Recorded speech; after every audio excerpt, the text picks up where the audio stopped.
Ma'am इधर देखिए आप पे। मैम मैडम जी इधर देखिए, इधर यहाँ पे राइट सामने सामने।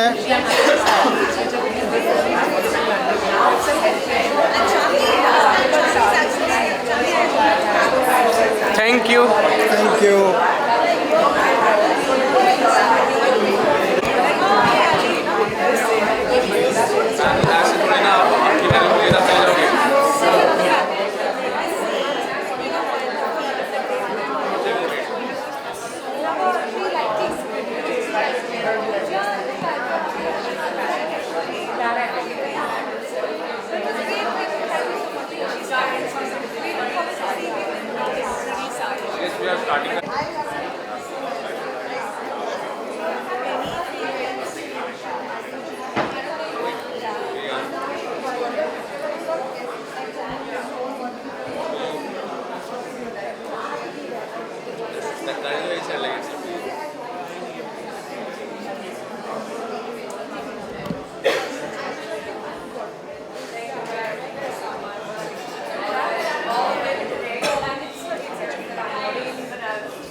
What about the man?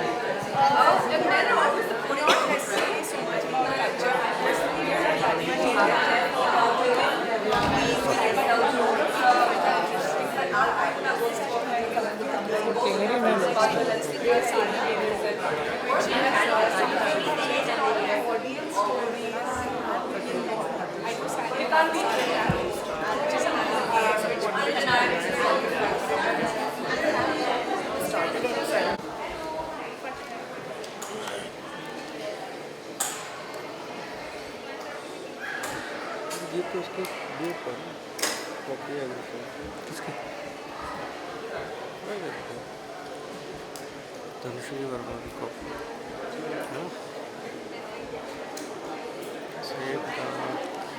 Ma'am इधर देखिए यहाँ पर बस। Thank you so much.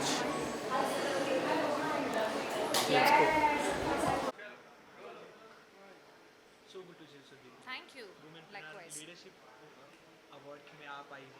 हाँ वुमेन्स को जितना प्रायोरिटी, जितना इंस्पिरेशन माना जाता है अब या क्या कहना चाहोगी, ऐसे अवार्ड्स कितने ज़्यादा इंपॉर्टेंट हो जाते हैं? मेरे लिए बहुत मायने रखते हैं। आई थिंक वुमेन जब अप्रिशिएट होती है तो वो सबसे बड़ी बात है। प्लस मैंने जो एक स्विच लिया है, अब आई मीन एक्टर तो मैं हूँ ही, साथ साथ पिछले साल मैंने अपना एक म्यूज़िक लेबल खोला। अब मैं एक एंटरप्रेन्योर बनी, मैं प्रोड्यूसर बनी और अब मैं शोज़ भी बनाऊँगी। तो वो मेरे लिए बहुत बड़ा स्टेप है अपनी ज़िंदगी में। लोग बोलते हैं ना कि एक ऑल्टरनेटिव करियर किसी भी एक्टर का होना चाहिए। मैंने आई थिंक ये कुछ बहुत साल पहले ही सोच लिया था। कोई इंटरव्यू में मैंने बोला था कि यार मैं अपनी लाइफ में ना फॉर श्योर कभी ना कभी तो प्रोड्यूसर बनना चाहूँगी। That's my ultimate goal. Actor बनते बनते, एक्टर अच्छा काम करते करते। सो आई थिंक आज उसका पहला स्टेप है, वो एक मेरे लिए बहुत बड़ी बात है, बहुत बड़ी अचीवमेंट है मेरी फैमिली के लिए, मेरे हस्बैंड के लिए। उन्होंने ही मुझे मोटिवेट किया है कि यू नो हमें म्यूज़िक लेबल साथ खोलना चाहिए, तुम्हें प्रोड्यूस करना चाहिए। क्योंकि देखिए एज एन एक्टर लाइफ बड़ी वॉलेटाइल है, आज काम है कल नहीं है। तो at least you have a second you know option and alternative career which is amazing यार। आई थिंक बहुत अच्छी बात है। सुबीर जी, जैसे हम सभी को पता है पहले के समय में वुमेन्स को उतना प्रायोरिटी, उतना सम्मान नहीं मिलता था, बट अब सारी चीज़ें बदल गई। Yeah. मैन वुमेन सब इक्वालिटी पे आ गई। Yeah. तो आपको क्या लगता है कि अब के टाइम में ये बदलाव का मेन रीज़न क्या है? ये सोशल मीडिया या मॉडर्न ज़माना, ये क्या आपकी तरफ से क्या है? यार मैंने तो अपनी मम्मी को बहुत साल से जगल करते हुए देखा है। मेरी मम्मी एक हाउस वाइफ नहीं थी, मेरी मॉम जॉब करती थी, साथ में बच्चों को संभालती थी, तो she used to manage both. मेरी sister is the best living example मेरे घर पे ऑफ वुमेन एम्पावरमेंट, क्योंकि वो एक्चुअली उनके घर पे एक 1.5 साल का बच्चा है जिनको उनको लास्ट ईयर उन्होंने बेबी डिलीवर किया। वो मेरी मैनेजर भी हैं, वो एक एयरलाइन कंपनी के साथ काम भी करती है, कैबिन क्रू हैं, वो फ्लाई करती हैं। इससे बड़ा, और घर आती हैं जब फ्लाइट्स में नहीं जाती है तो घर जगल कर रही होती है, घर संभाल रही होती है। इससे बड़ा अचीवमेंट या एम्पावरमेंट आई थिंक है ही नहीं। Appreciation, you know, I kind of feel things have changed of course. बहुत हम काफ़ी चीज़ें रिकग्नाइज़ करने लगे हैं, जो बहुत अच्छी बात है। हो सकता है उसमें काफ़ी श्रेय सोशल मीडिया का हो, but from every sector of life काफ़ी एप्रिसिएशन मिल रहा है वुमेन को, which is great. As an actor आपने बहुत नाम कमा लिया है, तो आपको प्रोड्यूसिंग में आके कैसा फील हो रहा है? बड़ा आपका टफ है, experience कैसा? बहुत टफ है। कोई भी काम आसान नहीं होता है। जब मैंने अपना एक्टिंग का करियर शुरू किया था तब भी स्ट्रगल था। अब जब मैं प्रोड्यूसर बनी हूँ, मेरे पास कोई बैकिंग नहीं है, such nobody is there to back me, right? So सब कुछ ग्राउंड लेवल से करना है, नीचे से शुरू करनी है, शुरुआत वहाँ से करनी है, which I am proud of and which I am excited about. जब मैंने तब मेहनत करने में मैं डरी नहीं, तो अब क्यों? तो ठीक है यार, अब मेहनत नहीं करोगे तो कहीं नहीं पहुँच पाओगे। अंकल, बिग बॉस का फिनाले है, उसमें आपने follow यहाँ मैं किया? एंटरप्रेन्योर बन रही हूँ, मैं प्रोड्यूसर बन गई हूँ। अब ये बोलो कि आप बिग बॉस आप प्रोड्यूस करें, हाँ? खुद ही बिग बॉस बन जाओ। एज एन प्रोड्यूसर आपने एक अनाउंसमेंट की जिसके लिए personally I am so excited कि आप एक शो भी क्रिएट करना चाहती हो, बनाना चाहती हो। या दैट्स So, बुला रहे हैं आपको, थोड़ा पीछे हो जाए। हाँ, ठीक है। सो क्या thought process होगा बिल्कुल किस सही तरीके बोल से? रहे हैं आप। मेरा अल्टीमेट गोल, जैसे मैंने कहा पहले, मैंने ना शुरुआत बड़ी छोटे स्टेप से की है। मैंने पहले अब म्यूज़िक प्रोड्यूस करना शुरू किया, अब मैं चाहती हूँ कि मैं शोज़ प्रोड्यूस करूँ। किस तरीके के, देखिए अगर आप देख रहे होंगे तो आजकल बहुत सारे यूट्यूब पे ड्रामा आ रहे हैं, आप देख रहे होंगे तो वर्टिकल सीरीज़ आ रही हैं, स्कोप बहुत है, वेब है, एक्टिंग का भी बहुत स्कोप है, और प्रोड्यूस करने का भी बहुत स्कोप है, काफ़ी प्लेटफॉर्म्स हैं। तो कोशिश यही है कि मैं इन प्लेटफॉर्म्स पे शोज़ बनाऊं, और बातें चल रही हैं, एंड होपफुली कि नए साल में 2026 में मैं कुछ अच्छी न्यूज़ हो, मतलब काम के रिलेटेड अच्छी न्यूज़ हो, उससे पहले कुछ और ही बात बन जाए। या इसी के साथ नागिन भी आने वाला है और आप भी नागिन का बहुत बड़ा हिस्सा रह बिल्कुल, चुकी हो। या दैट्स राइट। न्यू सीजन है, क्या कॉन्ग्रेचुलेशन देना चाहोगी प्रियंका चहर चौधरी को? एकदम मेरे लिए कलर्स टीवी के साथ एज अ नेटवर्क बहुत ही उम्दा रिलेशनशिप रहा है। आपने बिग बॉस की बात की, मैं बिग बॉस में भी गई हूँ एज अ सेलिब्रिटी गेस्ट, और मेरे पिछला शो भी, आपके हाथ दुख जाएंगे, मेरे पिछला शो भी कलर्स पे ही था। तो जो भी शोज़ कलर्स पे आते हैं, कितने अच्छे शोज़ बनाते हैं। सो मैं पूरी टीम को हर शो के लिए ऑल द बेस्ट बोलना चाहूँगी। It's they're churning out some great shows. नागिन का एवरीबडी हर सीजन वेट करते हैं, and it's back again, and I wish the entire cast, specially Balaji telefilms, all the luck. Finale है वो, उन्हें आप अरे क्या वो भी बताऊं? आपकी फैन है। अरे बट कौन? जब बिग बॉस की उन्होंने चर्चा करी थी तो आप अरे बट बताइए मैं आपने- बिग बॉस गई कब? नहीं, ऐसे आपने- सेलिब्रिटी गेस्ट ही हाँ, गई नहीं, हूँ। नहीं, आपको याद है मेरा इस एपिसोड? season आप कितना फॉलो कर रही हो, ये पूछना नहीं कर चाहती रही हूँ। यार। कल फिनाले है, किसी को जीतते हुए देखना चाहती हो आपको? मैं किसी को मैं जानती नहीं हूँ। कोई भी मेरा होता ना, मैं बता देती, पर यार 3.5 महीना, कितने महीने हुए हैं जब सब घर में हैं? नीचे रख दो, हाथ दर्द होंगे। कितने महीने हो गए हैं उनको रहे हुए? आसान है क्या? आप अपने घर से रह सकते हो मैं 5 दिन दूर रहती हूँ, मेरे को कुछ होने लगता है, तो इतनी बड़ी अचीवमेंट है वो, उतना रहना ही। तो जो जीतेगा बहुत अच्छा होगा यार। चलो, यहाँ पे हमें बड़े बड़े काम करने, वो भी आई होप अच्छे बड़े काम करें after getting out of the house. Anything your lovely friends? मैं अपना अवार्ड देखने के लिए वेट कर रही हूँ। आपके फैंस के लिए कुछ? अच्छा, मेरे फैंस यार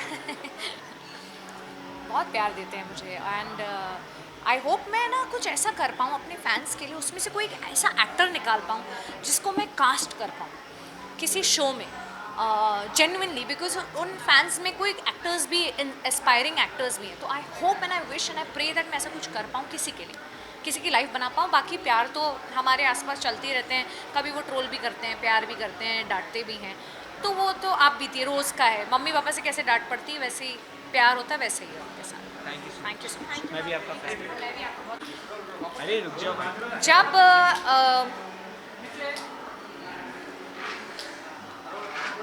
मेरे प्रोडक्शन हाउस का नाम है फील गुड ओरिजिनल्स।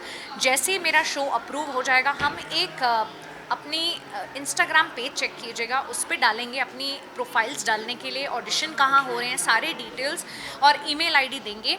सो जो फैंस एक्चुअली एस्पायरिंग एक्टर्स हैं, और देखिए शो बनता है तो एक कैरेक्टर नहीं होता या एक लीड नहीं होता, पूरी एक बड़ी ensemble कास्ट होती है। तो जो जहाँ फिट हो पाएगा और जिसमें जेन्युइनली वो जज्बा है और एक्टिंग स्किल्स हैं, एक्टिंग चॉप्स हैं, उनको ज़रूर चांस देना चाहूँगी मैं। बिकॉज म्यूज़िक में भी मैं वैसा ही कर रही हूँ, काफ़ी नए दोस्त, मतलब 20-22 साल के बच्चे काम कर रहे हैं मेरे साथ, तो वैसे ही एक्टिंग में भी होगा, but details will be out soon. Thank you. Production house का नाम कहाँ से डिसाइड किया? मैं शादी करके आई, मैंने शादी में वॉक करते हुए अपना गाना गाया था एक, वो बड़ा वायरल हुआ था। तो मैं जब घर आई हूँ अपनी शादी पूरी ख़त्म करके और व्हाटएवर बिता के वापस आई, तो मेरे हस्बैंड करण ने कहा कि ये ना जो तुम्हारा गाना वायरल हुआ ना उसको हमें यूट्यूब पेज पे डालना चाहिए। मैं सर ओके फाइन, डालना चाहिए। बोलता है लेकिन जल्दी बता, अगर हम इसको म्यूज़िक लेबल बना दें तो मैंने कहा अच्छा। तो बोलते अगर तू अपनी कंपनी खुद खोलना चाहेगी तो क्या नाम देना चाहिए। तो एक रात में ही मैंने कहा अगर मैं म्यूज़िक सुनना चाहूँगी तो वो फील गुड म्यूज़िक होना चाहिए जो दिल को अच्छा लगे। वहाँ से नाम आया फील गुड, और ओरिजिनल कॉम्पोजिशंस हमारी हैं तो feel good originals. Thank you, thank you.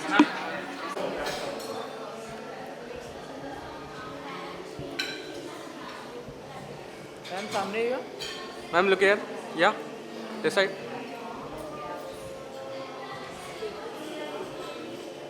Thank you, धन्यवाद, शुक्रिया।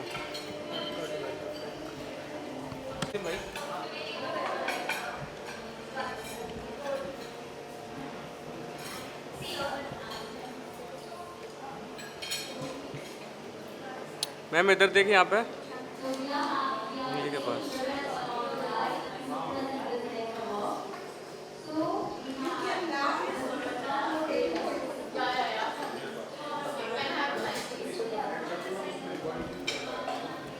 थैंक यू, या बात करना है। नहीं रे, थैंक यू। Thank you. पप्पी दे दो यार।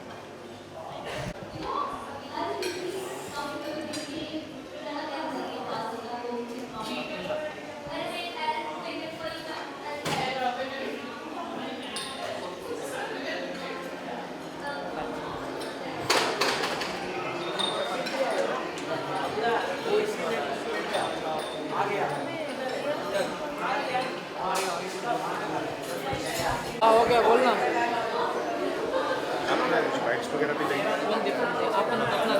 इसी में क्यों? एक देना। अरे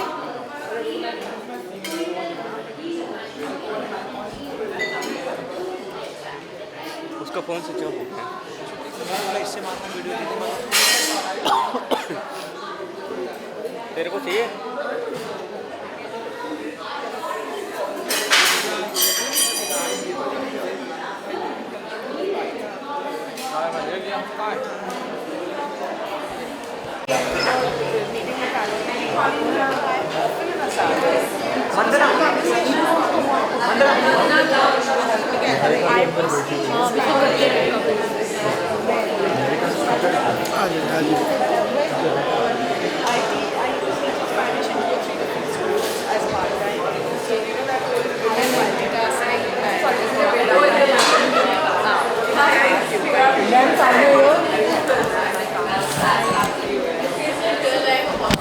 थैंक यू।